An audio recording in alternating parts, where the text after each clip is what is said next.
नमस्कार दोस्तों, क्या आपका भविष्य पहले से ही निश्चित हो चुका है? यह प्रश्न मानव मस्तिष्क को गहराई से सोचने पर मजबूर करता है। यह जीवन के सबसे महत्वपूर्ण रहस्यों में से एक है, जो भाग्य, कर्म और स्वतंत्र इच्छा शक्ति जैसे तत्वों को आपस में जोड़ता है। हर इंसान अपने जीवन की राह को लेकर चिंतन करता है और जानना चाहता है कि उसकी नियति पहले से तय है या वह अपने कार्यों और निर्णयों से इसे बदल सकता है। यह विषय न केवल दर्शन और आध्यात्म में बल्कि विज्ञान और मनोविज्ञान में भी चर्चा का केंद्र रहा है।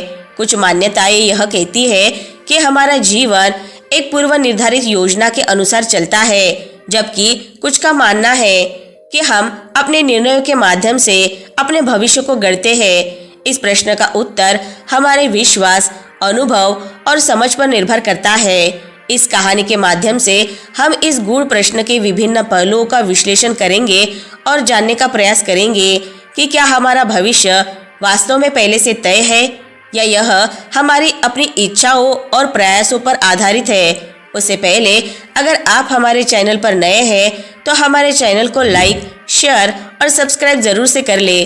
तो चलिए दर्शकों, शुरू करते हैं आज की कहानी को।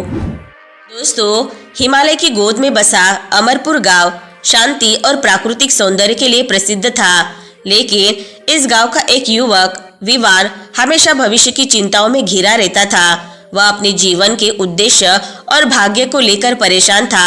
विवान को विश्वास था कि उसका जीवन पहले से तय हो चुका है। वह जानना चाहता था कि क्या वह अपने भविष्य को बदल सकता है या वह केवल एक कठपुतली है। यही प्रश्न उसे गांव के प्रसिद्ध ज्ञानी आचार्य देवेंद्र के पास ले गया। एक शांत शाम गंगा किनारे बैठे आचार्य देवेंद्र ध्यानमग्न थे। विवान उनके पास पहुंचा और झुककर प्रणाम किया। आचार्य जी, मैं आपके पास एक महत्वपूर्ण प्रश्न लेकर आया हूँ, उसने विनम्रता से कहा। आचार्य ने अपनी आंखें खोली और मुस्कुराते हुए कहा, पूछो बेटा, प्रश्न ही ज्ञान का आरंभ है। विवान ने कहा, आचार्य जी, क्या हमारा भविष्य पहले से निश्चित है या हम अपने कर्मों से इसे बदल सकते हैं? आचार्य कुछ क्षण मौन रहे, फिर बोले, तुम्हारा प्रश्न गहरा है। इसका उत्तर सरल नहीं है, लेकिन इसे समझने के लिए तुम्हें एक यात्रा पर जाना होगा। क्या तुम तैयार हो? विवान ने दृढ़ता से कहा, हाँ आचार्य जी। अगले दिन आचार्य ने विवान को बुलाया और उसे एक पुरानी किताब और एक चमकता हुआ दर्पण दिया और आचार्य ने कहा, यह किताब तुम्हारे मार्ग की जानकारी देगी। यह दर्पण तुम्हें सच्चाई दिखाएगा, लेकिन याद रखना, निर्णय हमेशा तुम्हारा होगा। तुम्हारी यात्रा तुम्हारे भीतर के सवालों का उत्तर देगी। विवान ने साहस और विश्वास के साथ यात्रा शुरू की। जंगल में चलते हुए विवान एक दोहराए पर पहुंचा। वहां पत्थर की एक मूर्ति के नीचे लिखा था, यहाँ दो रास्ते हैं, एक आसान और सुरक्षित है, दूसरा कठिन और अनिश्चित है। विवान ने किताब खोली। उसमें लिखा था, आसान और सुरक्षित रास्ता चुनो।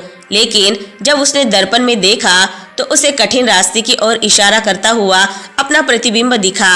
कुछ देर सोचने के बाद विवान ने कठिन रास्ता चुना।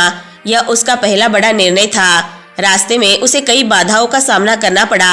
अचानक एक तेज आवाज आई, कौन हो तुम और क्यों आए हो? विवान ने देखा कि यह रहस्यमयी महिला नीरा उसके सामने खड़ी थी। उसने कहा, मैं अपनी सच्चाई की तलाश में हूँ, क्या तुम मेरी मदद करोगी? नीरा मुस्कुराई, यह रास्ता तुम्हें सच्चाई तक ले जाएगा, लेकिन हर कदम पर तुम्हें अपने निर्णय खुद लेने होंगे। नीरा ने विवान को कई सबक सिखाए। पहला, डर पर विजय। एक दिन वे घने जंगल में खो गए। विवान डरने लगा, लेकिन नीरा ने उसे शांत रहने और समस्या का हल सोचने को कहा। विवान ने अपने साहस से रास्ता खोज निकाला। दूसरा, लालच से बचना। उन्होंने रास्ते में सोने के भरे बर्तन देखे। किताब ने इन्हें लेने की सलाह दी, लेकिन दर्पण ने चेतावनी दी कि यह एक जाल है।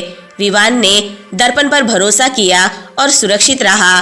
तीसरा, सहयोग का महत्व। एक बार विवान ने नीरा की मदद के बिना आगे बढ़ने की कोशिश की, लेकिन वह असफल रहा और समझा कि सहयोग से कठिन समस्या हल हो सकती है।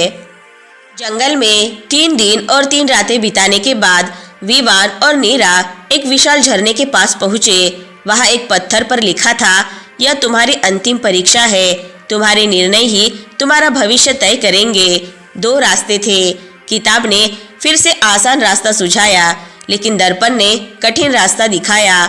नीरा ने कहा, याद रखना, हर निर्णय तुम्हारे भाग्य को गढ़ता है। विवान ने कठिन रास्ता चुना। वहां उसने एक गुफा देखी। गुफा के भीतर एक दर्पण रखा था जो उसके हर निर्णय और संघर्ष को दिखा रहा था।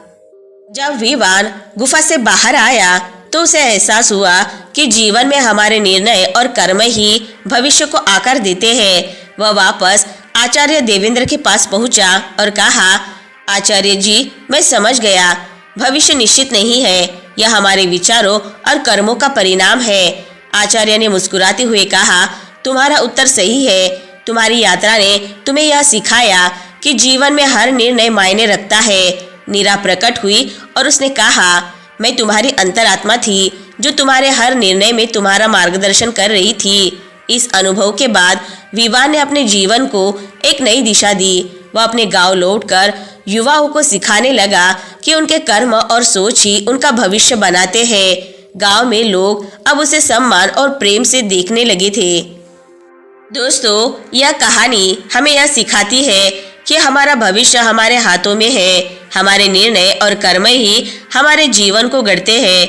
हमें अपनी अंतरात्मा की सुननी चाहिए और सही रास्ता चुनना चाहिए, चाहे वह कितना ही कठिन क्यों न हो। क्या आपका भविष्य पहले से ही निश्चित हो चुका है? यह सवाल जीवन की गहरी समझ और अर्थ की खोज को उजागर करता है। विभिन्न दार्शनिक दृष्टिकोणों और धार्मिक मान्यताओं के अनुसार कुछ लोग मानते हैं कि हमारी नियति पहले से तय है और हम केवल उसे पूरा करते हैं, जबकि अन्य का विचार है कि हम अपनी इच्छा शक्ति और कर्मों से अपने भविष्य को आकार देते हैं। विज्ञान और तंत्रिका विज्ञान के दृष्टिकोण से हमारा व्यवहार और निर्णय मस्तिष्क की संरचना और पिछले अनुभवों पर निर्भर करते हैं, जिससे यह विचार आता है कि हमारा भविष्य आंशिक रूप से हमारे नियंत्रण में होता है। हालांकि यह स्पष्ट रूप से कहा जा सकता है कि कुछ पहलुओं का नियंत्रण हमारे हाथों में है, जैसे कि हमारी मेहनत, निर्णय और कार्य, जबकि जीवन के कुछ हिस्से हमारे नियंत्रण से बाहर होते हैं, जैसे जन्म और मृत्यु। हम अपनी इच्छाओं, प्रयासों और दृष्टिकोण से अपने भविष्य की दिशा को प्रभावित कर सकते हैं। अंततः यह सवाल न केवल हमारे जीवन के उद्देश्य और मार्ग को समझने में मदद करता है, बल्कि हमें यह भी सिखाता है कि हम अपनी यात्रा के हिस्से के रूप में जिम्मेदार हैं और हमें अपने कर्मों के परिणामों को स्वीकार करना चाहिए। भविष्य की निश्चितता और परिवर्तनशीलता का संतुलन ही जीवन के अनुभव को और भी गहरा बनाता है। तो दोस्तों, आज की कहानी से आपको बहुत कुछ सीखने को मिला होगा। वीडियो अगर पसंद आई होगी तो वीडियो को लाइक, शेयर और चैनल को सब्सक्राइब जरूर से कर ले। मिलते हैं नेक्स्ट वीडियो में, तब तक के लिए अपना ख्याल रखें। धन्यवाद।